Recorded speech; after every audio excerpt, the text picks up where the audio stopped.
I feel much more educated, and when my mom listens, she'll be much more equipped to have these conversations with her friends and neighbors. So, what do we do about it? What are some solutions that actually address the problems that the Fed has offered mismatched solutions to? Well, for one, it's absolutely crucial, and more people are saying this now. Really encouraged by the work of Groundwork Collaborative, Professor Derek Hamilton, and others been really out in front on this. But the Federal Reserve absolutely has to, one, not only take their maximum employment mandate much more seriously, they have to take into account the fact that there is systemic racism in our labor market, as we discussed earlier.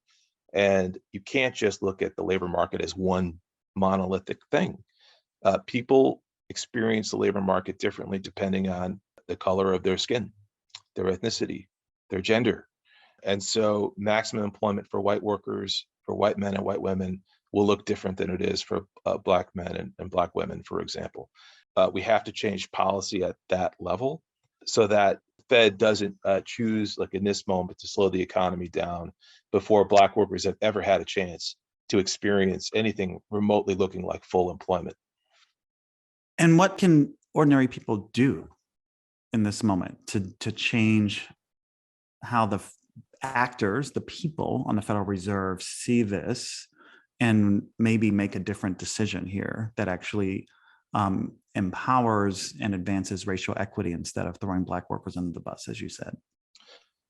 Well, thankfully, because of the work of many other organizations over the last several years, the Fed has become much more understandable, accessible.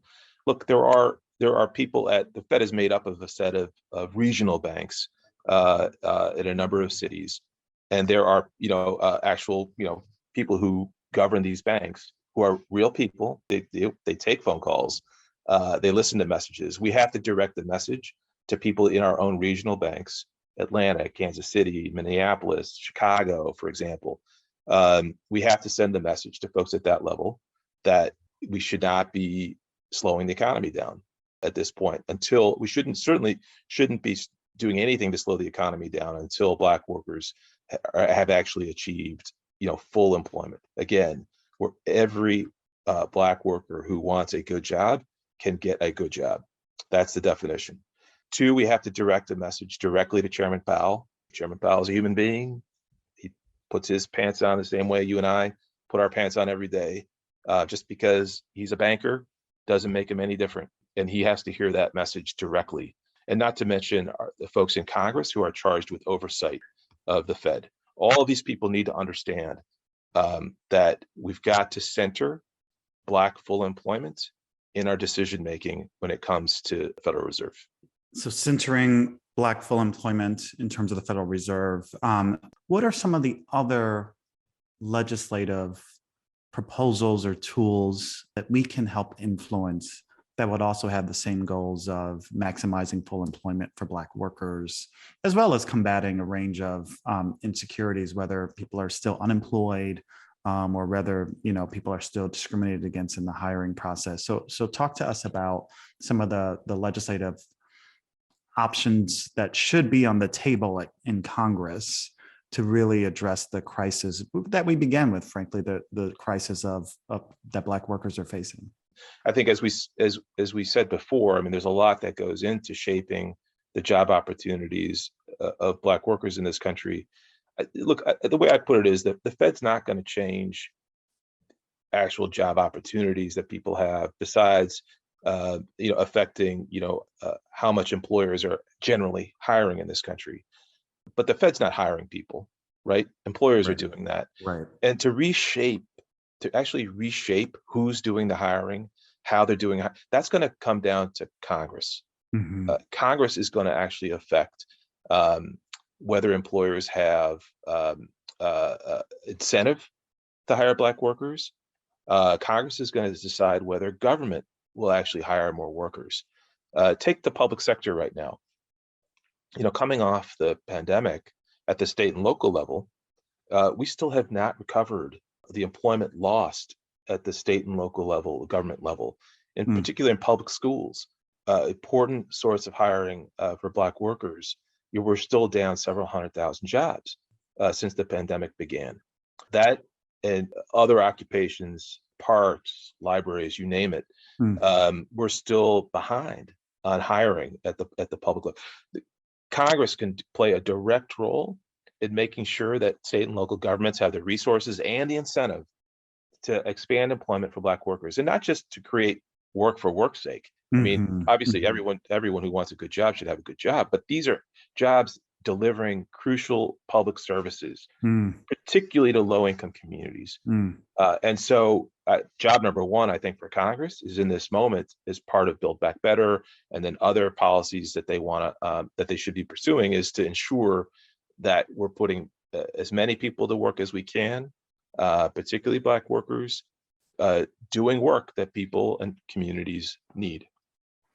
Can you say one more thing about what are the range of what some might call social insurance policies or social policies that should go hand in hand with Congress really providing the incentives and frankly, the sticks and the carrots for employers to behave in an equitable way?